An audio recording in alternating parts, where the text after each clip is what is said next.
যারা ৭১-কে ভুলে যেতে চায় ও ভুলে দিতে চায় তারা কখনো বাংলাদেশে বিশ্বাস করে না। একটি মহল কিন্তু খুব সচেতন ভাবে ধর্মের নামে বিভেদ সৃষ্টি করতে উঠে পড়ে লেগেছে। ধর্মের ভিত্তিতে যারা দেশকে বিভাজন করতে চায় তাদের বিরুদ্ধে আমাদেরকে কিন্তু রুখে দাঁড়াতে হবে। Presenting Walton Crystal Series. Switch to premium. Switch to Crystal. আমরা সরকারে আসার পরে আমি এটুকু বলতে পারি যে আপনার অত্যন্ত সচেতন ভাবে সকল ধর্মের সকল মানুষের অধিকারকে সুরক্ষার জন্য তাদের সম্পদকে সুরক্ষার জন্য সব রকম ব্যবস্থা আমরা গ্রহণ করেছি। আপনারা নিশ্চয়ই জানেন যে দুর্গা পূজা হয়েছে, আমাদের সমস্ত দলে আমাদের বিএনপি সব দলের লোকেরা তারা কিন্তু দুর্গা পূজায় আপনাদের সঙ্গে থেকেছে যাতে কোনো রকমের দুর্বৃত্ত কোনো সুযোগ না পায় আপনার সমস্যা তৈরি করবার। আমরা সরকার কিন্তু সব সময় আপনাদের সঙ্গে থাকছে যাতে করে আপনারা সেফ ফিল করেন, নিরাপদ বোধ করেন, সেই ব্যবস্থাটা আমরা এখানে করার চেষ্টা করি। আমি পিছনে তাকাতে চাই না, আমি পেছনে ফিরে তাকাতে চাই না। এই জন্য চাই না বারবার পিছনে থেকে অতীত চাহিদা করে আমরা সামনের দিকে এগোতে পারি না। আমরা সামনের দিকে এগোতে চাই। আমরা আপনাদের সঙ্গে যেন কোনো বিভেদ সৃষ্টি না হয় সেই ব্যবস্থাকে আমরা তো সচেতনভাবে দেখতে চাই। একটি মহল কিন্তু খুব সচেতন ভাবে ধর্মের নামে বিভেদ সৃষ্টি করতে উঠে পড়ে লেগেছে।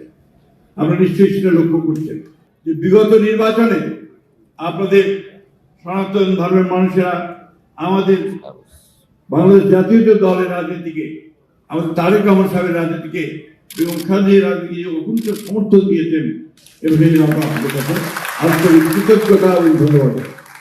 তো একটা জিনিস আমাদের মনে রাখতে হবে যে বাংলাদেশ কিন্তু একটা সকল ধর্মের একটা স্বাধীন সার্বদেশ, সেটা জনগণতান্ত্রিক বাংলাদেশ, বাংলাদেশের মানুষ। আমাদের নেত্রী খালেদা বলতেন যে আমি কখনোই আপনাদেরকে সংখ্যালঘু মনে করি না, আমি মনে করি আপনারা এই দেশের সন্তান, আপনার এই দেশের সমান অধিকার আপনার যা আমার। এই কথাটা মাথায় রাখতে হবে। আমি সবসময় বলি কেন নিজেকে ছোট করে, আপনি আপনার দাবি আদায় করে চিৎকার করে বলবেন যে দিস মাই রাইট, এটা বলতে হবে। তো আপনার অধিকার আপনাদেরকে নিয়ে নিতে হবে। এই অধিকারটা আপনি যদি চিৎকার না করেন, কথা না বলেন, তাহলে কিন্তু আপনার পিছিয়ে পড়ে থাকতে হয়, সামনে এগুলো যায় না।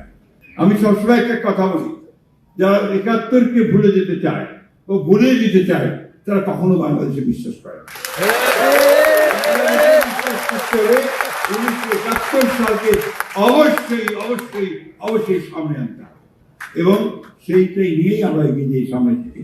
আমরা একই সঙ্গে আমরা জুলাইকে অস্বীকার করতে পারি না, এই জন্যে যে আমাদের অসংখ্য সন্তান তারা বাংলাদেশের গণতন্ত্র প্রতিষ্ঠার জন্য প্রাণ দিয়েছে এবং একটা ফ্যাসিস্ট সরকারকে দেশ থেকে চলে যেতে বাধ্য করেছে। এই বিষয়গুলো আমাদের মাথায় রাখতে হবে। কোনোটাই আমরা ছোট করে দেখি না, কিন্তু ধর্মের ভিত্তিতে যারা দেশকে বিভাজন করতে চায় তাদের বিরুদ্ধে আমাদেরকে কিন্তু রুখে দাঁড়াতে হবে।